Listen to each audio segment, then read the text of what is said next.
It's a lot of pink, but if it's too much pink for you, you and I can't be friends, unfortunately. Hey, what's up, you guys? Welcome back to the Kordial Media YouTube channel. My name is Adriana, and I help Shopify e-commerce businesses and influencers drive traffic and sales utilizing Pinterest. Today's video is actually going to show you the ins and outs of how to set up your project management tool for your Pinterest marketing agency or any marketing agency that you may be launching or running. But before we dive in, don't forget to hit the big red subscribe button and to hit the bell to be notified every single time I post a new video here on the Kordial Media YouTube channel.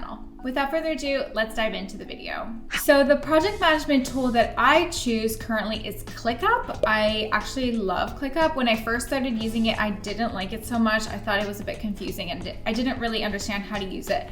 But now that I've spent some time understanding the ins and outs of ClickUp, how to set it up, what it can do for my business, I absolutely love it. And the reason why I also chose ClickUp is because it's free. They have a really great free plan that offers so many amazing features without you having to pay for it. And so other project management tools I find that are free are not as refined, if you will, as ClickUp. For example, I found Trello a little bit too simple and not as aesthetically pleasing versus like another project management tool like Monday.com, which was expensive, or you essentially have to pay for it and it doesn't necessarily offer anything more than ClickUp would, or for what I need anyway in my agency. Long story short, I love ClickUp because it's free and offers amazing free features, and you get up to 5 spaces for free.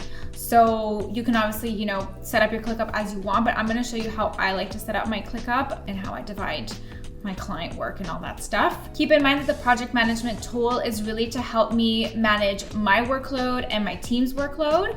It's not so much for managing my clients themselves. So I don't use it as a CRM.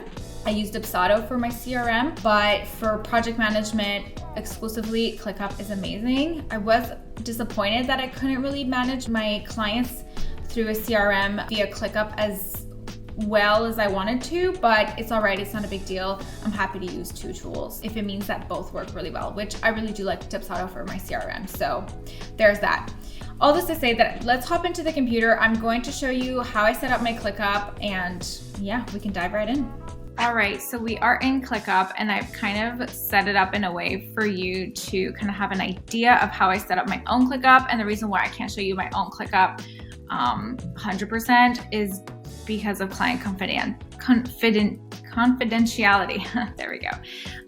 But I did recreate a ClickUp setup that is pretty much exactly the same, just without client names and such. So the first thing that I did was I created 2 spaces, one for administration and one for clients, like with client tasks. Under administration, I have a few documents. So one, or like subsections, if you will. There's an accounting section, a content creation section, which, like I film these YouTube videos for my business, so that will go under there. I have my own admin tasks to do, and my virtual assistant's admin tasks to do, for example. And my virtual assistant would have access to this, which you can share access, sharing and permissions through here. And then, but she wouldn't necessarily have access to, the accounting stuff or the content creation stuff if she doesn't, actively work in those tasks. So that's how I set up pretty much the admin. I also have on my actual ClickUp, I have one under my admin tab. I have a subcategory that is for lead gen. So lead generation, to collect leads. And I have tasks in there that I do every week in order to generate more leads. So I like to divide the tasks like such because it makes it really easy to go under each category and fill in what you need and what you don't need. So under the accounting, for example, I could do something like, hey team, that would be my task. It would be assigned to me, and I could put it on a date, like let's just say the first Monday of the month. I would pay my team. So I would save that, and then that would become my to-do task. Sometimes I like to have things under reference. For example, like Christmas bonus Christmas bonuses that I gave my team in 2021. For example, I wouldn't give myself a date. I could assign it to myself. I'll save it. But instead of it being under the to-do, if I open it up, I would switch it to reference. So reference is not here, so I'd have to add it. And you can add it by going over here and clicking not list info, my bad. Over here, clicking. Okay, so you would go over here and click new status, and then you can give reference status name and click, whatever color you want it to be, and then save. So I just did that. Let's go under Christmas bonuses. And I would move this as reference over here. And it's just like a task that I keep as a reference for under the, accounting category. So the to-do are the things I actually have to do, and then the reference are just like things that I can maybe need to look back on. And I do this system for pretty much all of my admin related things.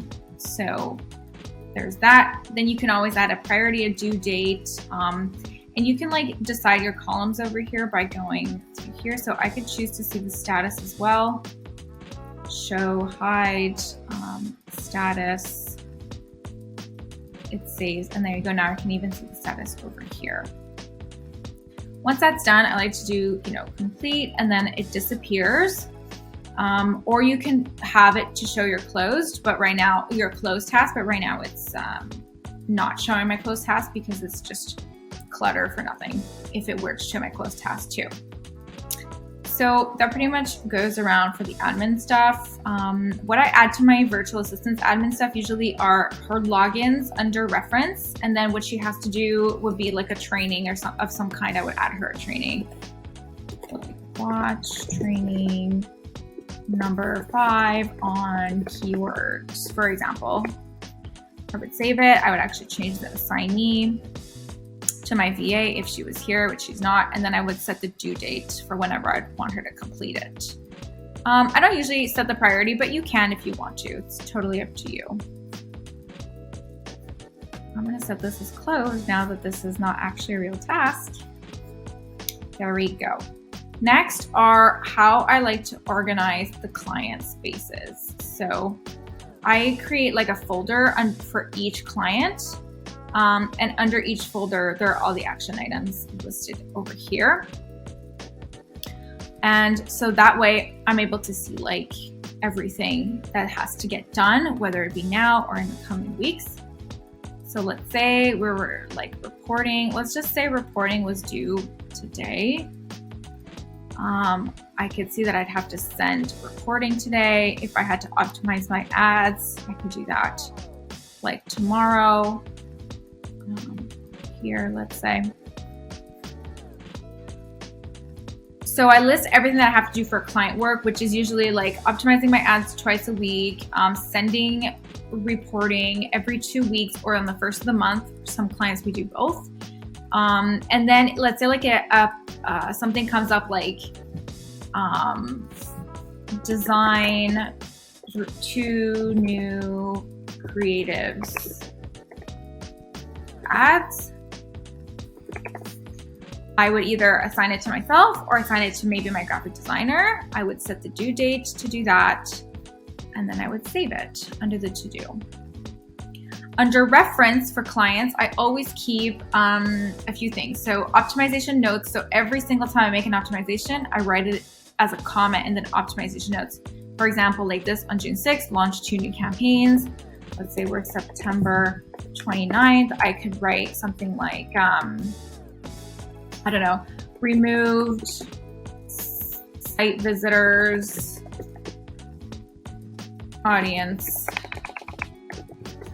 from retargeting campaign, launched 2 new creatives, blah, blah, blah, comment, we get the point. It would go ahead and just record all the optimization notes like that. We can always look back on what's going on. And then I also always add under reference the headline and creative ideas. Like if I want backup creatives, if I have headline ideas, if I'm looking to design new creatives, I go back to this task to see, like, because it's under reference, so I would see like what's going on over here, like what kind of inspiration can I use to create new ads, things like that. And the last thing that I add is my client onboarding form answers. I have a full long Dubsado onboarding form that clients answer, and I add in all the details in here. So sometimes I ask them like, what is their goal ROAS? So they put that information. What's their login details? I put that information here. What's their break-even ROAS? I put it here. What kind of keywords do they want us to use for their campaigns? So all those details get pasted over here.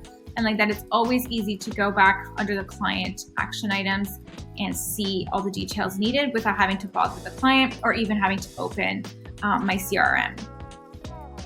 That's pretty much a tour of the client spaces. This is pretty much exactly how I set it up. Now, every single day I go personally under everything and I look at what I have to do for the day only. And you can save that under the filters. I'm trying to move my face here.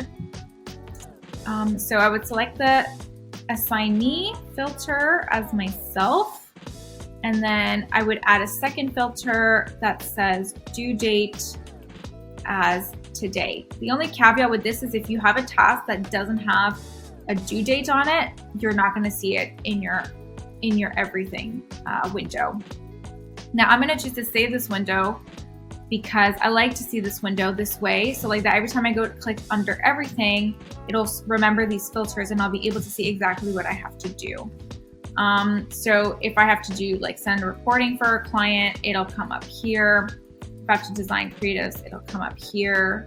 What's great is that I can also see under this tab, like, okay, what do I have to do tomorrow? Oh, it looks like I have to optimize my ads for my clients. And so that'll be done tomorrow.